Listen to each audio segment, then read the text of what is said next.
Saúde às irmãs e aos irmãos, com a graça e a paz do nosso Senhor Jesus. Hoje nós teremos nosso discipulado e o tema a ser estudado é sobre o batismo. E após termos abordado um item no vídeo anterior, veremos agora mais 5 itens nesse vídeo. Quarto item: quais são as formas de batismo para ser recebido na igreja? Quando estudamos os evangelhos e a vida de Jesus, com seus ensinos e ações, o que temos certeza é que ele determinou que o batismo fosse feito em nome do Pai, do Filho e do Espírito Santo. E esse batismo era feito com água. Vejamos os seguintes textos. Mateus 28, 18 a 20. E aproximando-se de Jesus, falou-lhes dizendo: Foi-me dada toda a autoridade no céu e na terra. Portanto, ide, fazei discípulos de todas as nações, batizando-os em nome do Pai, e do Filho e do Espírito Santo, ensinando-os a observar todas as coisas que eu vos tenho mandado. E eis que estou convosco todos os dias, até a consumação dos séculos. Marcos 16, 15 e 16. E disse-lhes: Ide por todo o mundo, e pregai o evangelho a toda criatura. Quem crer e for batizado será salvo, mas quem não crer será condenado. João 3, 5. Jesus respondeu: em verdade te digo que, se alguém não nascer da água e do Espírito, não pode entrar no reino de Deus. Atos 8, 36 a 38. Indo eles caminhando, chegaram a um lugar onde havia água, e disse o eunuco: Eis aqui água, quem impede que eu seja batizado? E disse Felipe: É lícito, se crês de todo o coração. E respondendo ele disse: Creio que Jesus Cristo é o Filho de Deus. Mandou parar o carro e desceram ambos a água, tanto Felipe como eunuco. E Felipe o batizou. Atos 10, 47 e 48. Respondeu então Pedro: Pode alguém porventura recusar água para que não sejam batizados estes, que também, como nós, receberam o Espírito Santo? Mandou, pois, que fossem batizados em nome de Jesus Cristo. Então lhe rogaram que ficasse com ele por alguns dias. Ao lermos esses textos, não temos nenhuma indicação sobre um formato específico em que as pessoas devam ser batizadas, se por aspersão, derramamento ou imersão. Assim, o que se observa é que deve haver o batismo e deve ser feito com água, não importando a quantidade, porque quem salva as pessoas é Jesus, e não a água em si, e nem o batismo, porque ele é uma instituição sacramental para adentrar as pessoas na igreja de Jesus. E sobre os formatos de batismo que mencionei, a imersão é quando a pessoa tem todo o corpo imerso na água. O derramamento é quando a pessoa está na água sentada, ajoelhada ou em pé, e recebe uma quantidade de água na cabeça. E na aspersão, a pessoa está em terra seca ou diante do altar e recebe água na cabeça. Ao voltar à questão de quem salva é Jesus, e não a água ou o batismo, sendo ele a instituição de Jesus para que a pessoa passe a fazer parte de sua igreja, não devemos ignorar que um dos homens que foi crucificado na cruz ao lado de Jesus não foi batizado e nem recebeu água em si, e teve a certeza da salvação eterna. Vejamos o texto de Lucas 23, 39 a 43. Então, um dos malfeitores que estavam pendurados blasfemava dele, dizendo: Não és tu o Cristo? Salva-te a ti mesmo e a nós. Respondendo, porém, o outro repreendeu, dizendo: Nem ao menos temes a Deus, estando na mesma condenação?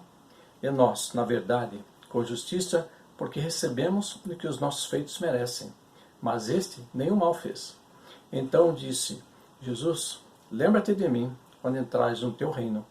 Respondeu-lhe Jesus: Em verdade te digo que hoje estarás comigo no paraíso. Em relação ao batismo com água, não se observa se deveria haver algum tratamento especial em relação a ela. Porém, é claro que a água deve ser pelo menos limpa para não contaminar quem será batizado. Também não se relata sobre a quantidade de água, porque incontáveis pessoas já passaram pelas 3 formas de batismos mencionados e tempos depois se afastaram das igrejas denominacionais em que eram membros e hoje estão vivendo sem religião alguma ou mudaram de práticas religiosas e não se consideram mais cristãs e rejeitaram o que se relaciona ao cristianismo. De fato, o batismo praticado sem que as pessoas se arrependam de fato ou depois rejeitem a igreja, Deus e Jesus, não passou de um evento mágico, nada mais. Outra coisa que deve ficar claro é que Jesus não batizou ninguém com água em seu ministério. Vejamos João 4, 1 e 2. Quando, pois, o Senhor soube que os fariseus tinham ouvido dizer que ele, Jesus, fazia e batizava mais discípulos do que João, ainda que Jesus mesmo não batizava, mas os seus discípulos. E ele não batizava e não batizou ninguém, porque seu parente, João o Batista, apregoava que o Messias, que era Jesus, não batizaria com água para o arrependimento, porém batizaria as pessoas com o Espírito Santo e com fogo. Vejamos Mateus 3,11.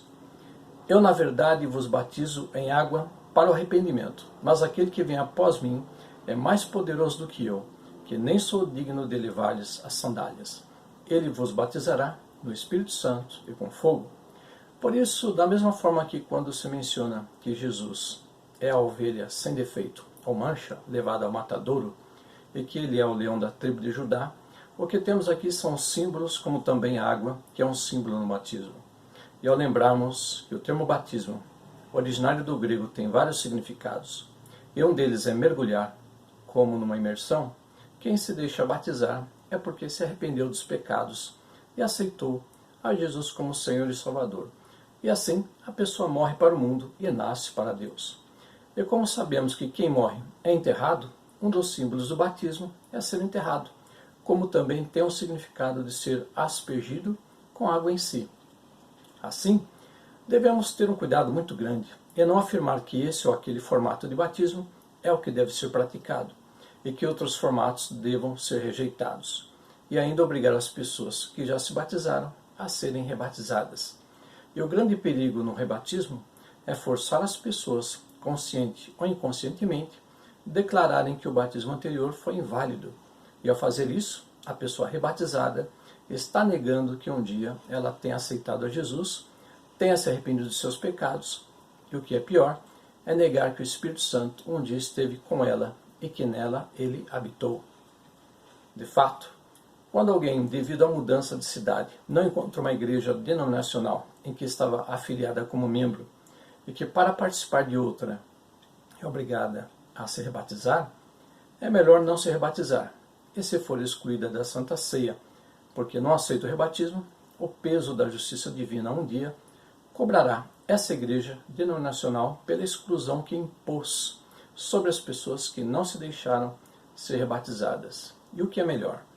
Ficar sem a Santa Ceia porque preferiu não ser rebatizada e assim ficou com a consciência limpa e está sendo justificada por Deus, ou se deixar ser rebatizada para tomar a Santa Ceia e fazendo isso, não ser justificada por Deus por ter negado que o Espírito Santo um dia esteve em sua vida. Lembremos-nos da parábola do fariseu e do publicano em Lucas 18, 9 a 14. Propôs também esta parábola a uns que confiavam em si mesmos, crendo que eram justos e desprezavam os outros. 2 homens subiram ao templo para orar, um fariseu e outro publicano. O fariseu de pé assim orava consigo mesmo: ó Deus, graças te dou que não sou como os demais homens, roubadores, injustos, adúlteros, nem ainda como este publicano. Jejuo 2 vezes na semana e dou o dízimo de tudo quanto ganho. Mas o publicano, estando de pé de longe, nem ainda queria levantar os olhos ao céu, mas batia no peito, dizendo: ó Deus, sê propício a mim, pecador. Digo-vos que este desceu justificado para sua casa, e não aquele, porque todo o que a si mesmo se exaltar será humilhado, mas o que a si mesmo se humilhar será exaltado. Temos outro exemplo, agora de Paulo, em que menciona que ele não foi chamado para batizar, mas para pregoar as boas novas da salvação em Cristo Jesus. Vejamos 1 Coríntios 1, 10 a 17. Rogo-vos, irmãos, em nome do Senhor Jesus Cristo, que sejais concordes no falar, e que não haja dissensões entre vós. Antes sejais unidos no mesmo pensamento e no mesmo parecer. Pois a respeito de vós, irmãos meus, foi informado pelos da família de Cloé que há contendas entre vós. Quero dizer com isto que cada um de vós diz: eu sou de Paulo, ou eu de Apolo, ou eu de Cefas, ou eu de Cristo. Será que Cristo está dividido? Foi Paulo crucificado por amor de vós? Ou fostes vós batizados em nome de Paulo? Dou graças a Deus que a nenhum de vós batizei, senão a Crispo e a Gaio, para que ninguém diga que fostes batizado em meu nome. É verdade, batizei também a família de Stefanas. Além desses, não sei se batizei algum outro, porque Cristo não me enviou para batizar, mas para pregar o Evangelho, não em sabedoria de palavras, para não se tornar vã a cruz de Cristo. O que observamos aqui é que Paulo sentiu que havia pessoas que começaram a pensar que o batismo feito por alguém em detrimento aos demais poderia se tornar em idolatria ou batismolatria. É o mesmo que alguém preferir ser batizado por algum líder religioso de grande expressão nacional e que é famoso através da rádio e televisão, do que por outros líderes religiosos que só têm acesso ao Facebook, Instagram e YouTube e que pastoreiam comunidades pequenas que não chegam nem a 3 dígitos de membresias. Quinto item. Como é o batismo aplicado aos adultos? Creio que os termos prosélito ou proselitismo sejam de nosso conhecimento. E se não são, podem gerar algum questionamento. No Antigo e no Novo Testamento, o prosélito era alguém que deixava sua antiga prática religiosa e se tornava seguidor do judaísmo. E o mesmo se deu em relação a pessoas gentias ou estrangeiras que aceitavam Jesus como Senhor e Salvador. Já o termo proselitismo tem a ver com conversões em massa, de boa vontade ou forçada para tirar membros de instituições religiosas para levá-las para outras. E hoje em dia tem acontecido entre as igrejas denominacionais que professam Jesus. E isso é estranho, porque as igrejas tidas como tradicionais, pentecostais e neopentecostais, deveriam somar esforços e não atrair para si membros de outras igrejas ao denegri-las. O fato é que devemos nos lembrar de que Jesus é o Senhor da igreja e nenhuma igreja institucional tem primazia como detentora de ser a única e verdadeira igreja. Dessa forma, segundo o nosso ritual, as pessoas adultas podem ser batizadas se não foram na infância e agora querem se tornar membros da Igreja Metodista após professarem publicamente sua fé em Cristo Jesus como Senhor e Salvador. Em relação ao rebatismo, não fazemos. Apenas no caso de questão de consciência em que a pessoa deseje ser batizada porque não sentiu que foi um batismo válido na infância por não ter frequentado uma igreja quando deixou de ser levada pelos pais ou responsáveis. É o caso de pessoas batizadas que serviam apenas como membros denominacionais nominais e não de fato, e que assim não haviam se arrependido de seus pecados e nem aceito Jesus como Senhor e Salvador. Por isso, a pessoa adulta, que mesmo tendo sido batizada, não se arrependeu de seus pecados e que não aceitou Jesus anteriormente e que viveu uma vida questionável e que tinha mais um testemunho do que testemunho e que agora confesse publicamente a sua mudança de morrer para o mundo e nascer para Deus, nada lhe impede que ela seja batizada. Com isso, as pessoas adultas devem participar de uma igreja local para que o batismo não seja uma ação mágica, porque seguir a Jesus é ser membro da igreja. Afinal de contas, a igreja é feita de carne e osso e não de pedra, areia, blocos, madeira, ferro e outros elementos. Sexto item. Como é o batismo aplicado às crianças? Já observamos que no Antigo Testamento foi estabelecido um sinal visível da graça de Deus, em que os meninos, ao 8º dia de vida, eram circuncidados, como também prosélitos, que eram estrangeiros e aceitaram o judaísmo como nova crença. Porém, essa prática foi substituída por água por Jesus, para que as meninas e as mulheres estrangeiras também pudessem pertencer à sua igreja terrena. E claro que há textos relativos ao batismo de crianças, no qual elas não eram excluídas, como atestam os textos de Atos 11:14, sobre a família de Cornélio, o qual te dirá palavras pelas quais serás salvo tu e toda a tua casa. Atos 16:15, sobre a família de Lídia. Depois que foi batizada, ela e a sua casa, rogou-nos dizendo: se haveis julgado que eu sou fiel ao Senhor, entrai em minha casa e ficai ali. Atos 16, 31, 33, sobre a família do carcereiro. Responderam eles: crê no Senhor Jesus e serás salvo, tu e tua casa. Então lhe pregaram a palavra de Deus e a todos que estavam em sua casa. Tomando eles consigo naquela mesma hora da noite, lavou-lhes as feridas e logo foi batizado, ele e todos os seus. Atos 18, 8. Sobre a família de Crispo e outras famílias.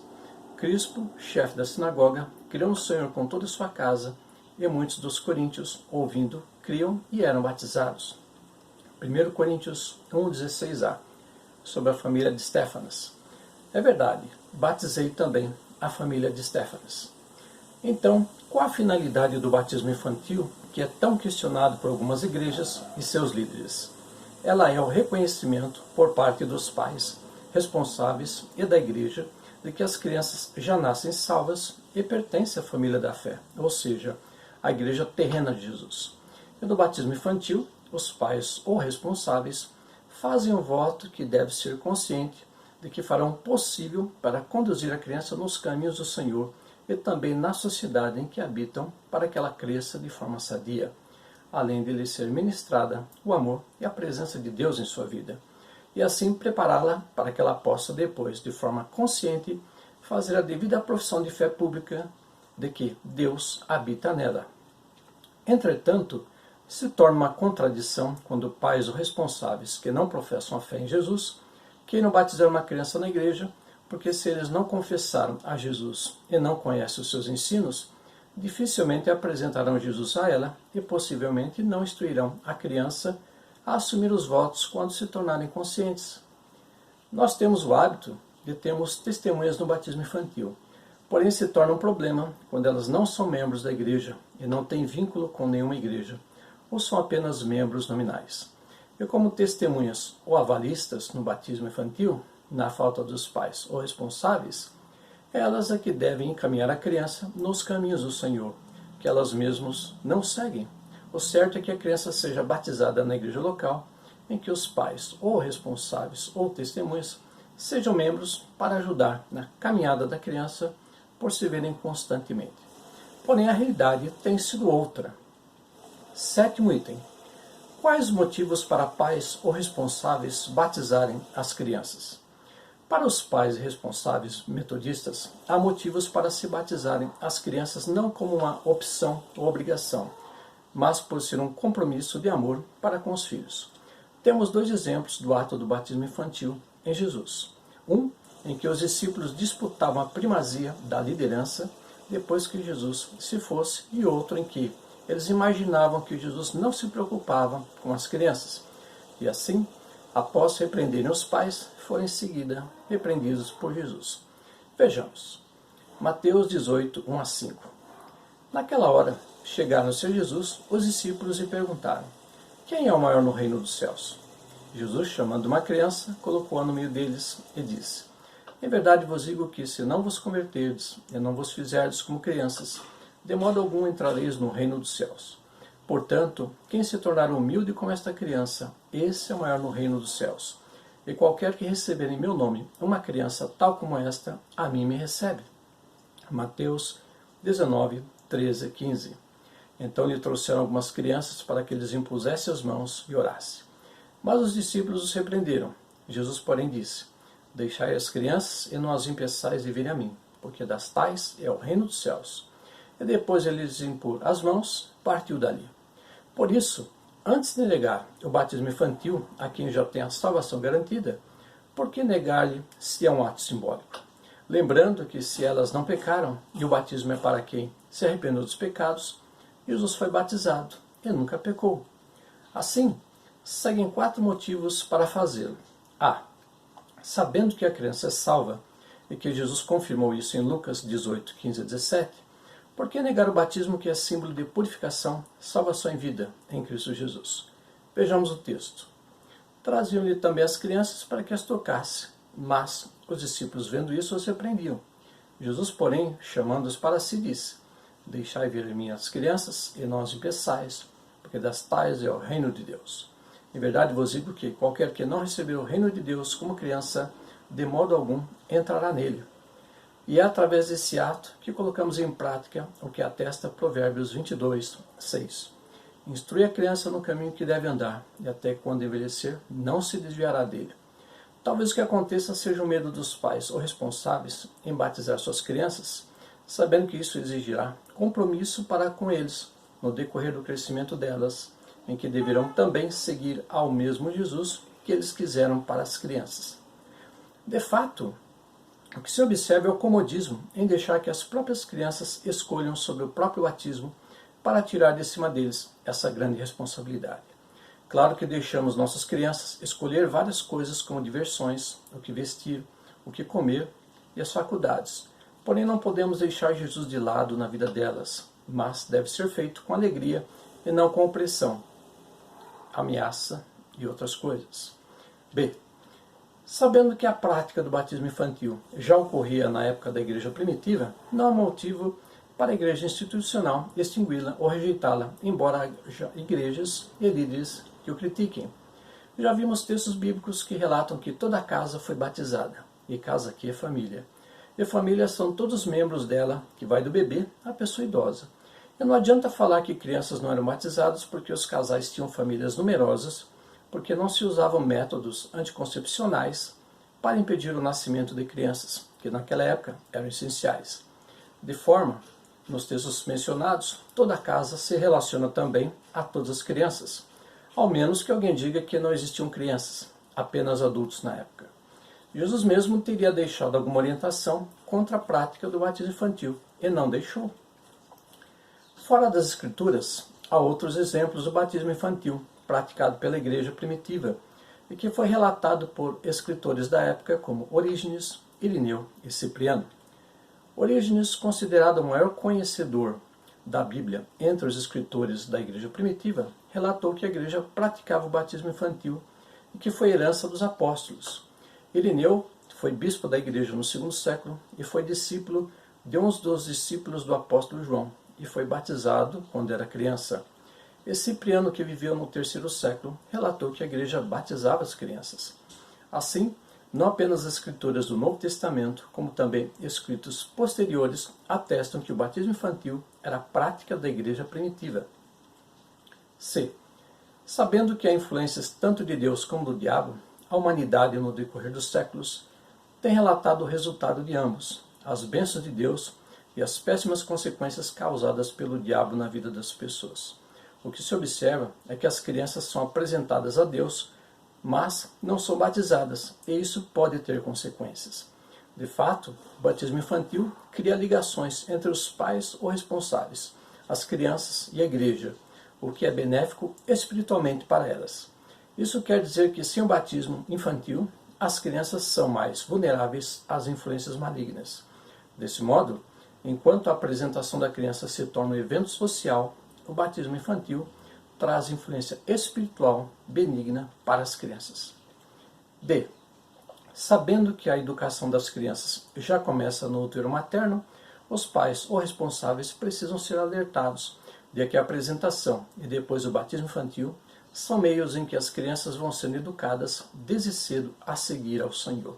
Assim, o batismo infantil inicia um processo de educação na vida das crianças, em que, em seguida, a escola dominical se torna um instrumento educativo que deve ajudar na formação das crianças, ao mesmo tempo em que elas são educadas em casa, porque não pode ser um elemento substitutivo, mas que complete o que elas aprenderão diariamente nos lares. Porém, é necessário que os pais ou responsáveis sejam pessoas cristãs, senão as crianças poderão ficar à margem da igreja, tendo sido apenas batizadas e depois deixadas sem os benefícios que a igreja pode oferecer na caminhada delas.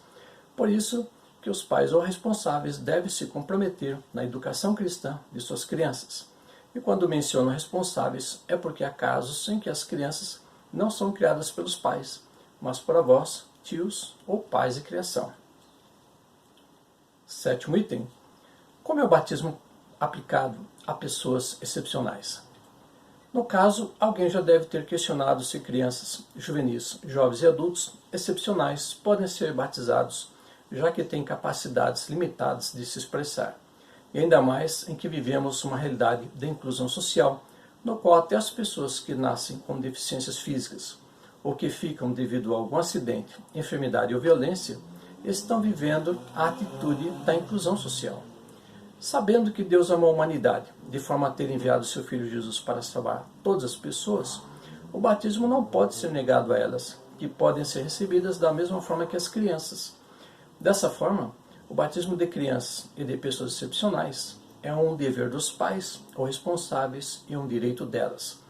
Claro que não se deve exigir que elas respondam como nós, em relação ao testemunho de vida, devido às suas reais limitações. Assim, por que negar o batismo, que não é nosso monopólio e de ninguém, mas do Senhor Jesus?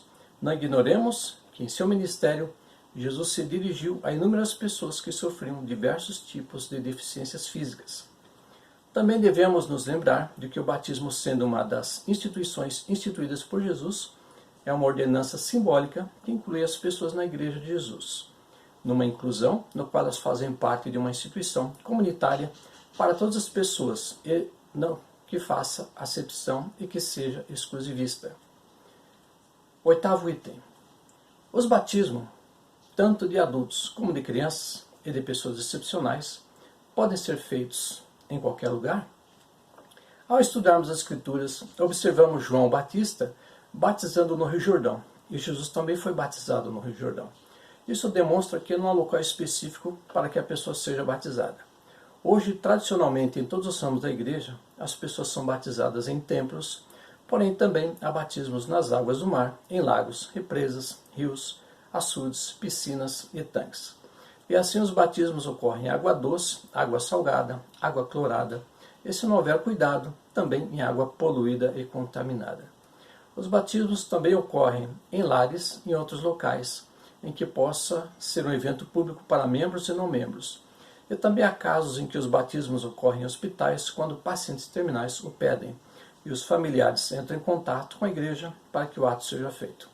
Entretanto, devido às normativas dos hospitais, dependendo do caso, as pessoas que estão internadas em fase terminal não podem ser removidas para fora deles. Em relação ao batismo com água, para não comprometer as regras hospitalares e a situação da pessoa, o batismo pode ser feito com o mínimo de água possível, nem por imersão, nem por derramamento, mas uma leve aspersão, ou seja, molha-se um dedo na água como se fosse uma unção de óleo e se invoca a presença do Deus Trino sobre a pessoa. Já em relação à Santa Ceia, só se o médico autorizar que a pessoa ingira o pão e o suco de uva. No caso de pessoas que não são pacientes terminais, elas também podem ser batizadas e receber a Santa Ceia, desde que sejam respeitadas as normativas hospitalares para que não se comprometam os cuidados que são tomados em relação à saúde das pessoas. Espero que o que vimos nesse vídeo, em sua terceira parte, voltada ao tema do batismo, possa ajudar em sua caminhada diária e tenha sanado alguma dúvida. E no próximo vídeo abordaremos o tema da santificação. Que Deus te abençoe em Cristo Jesus. Amém.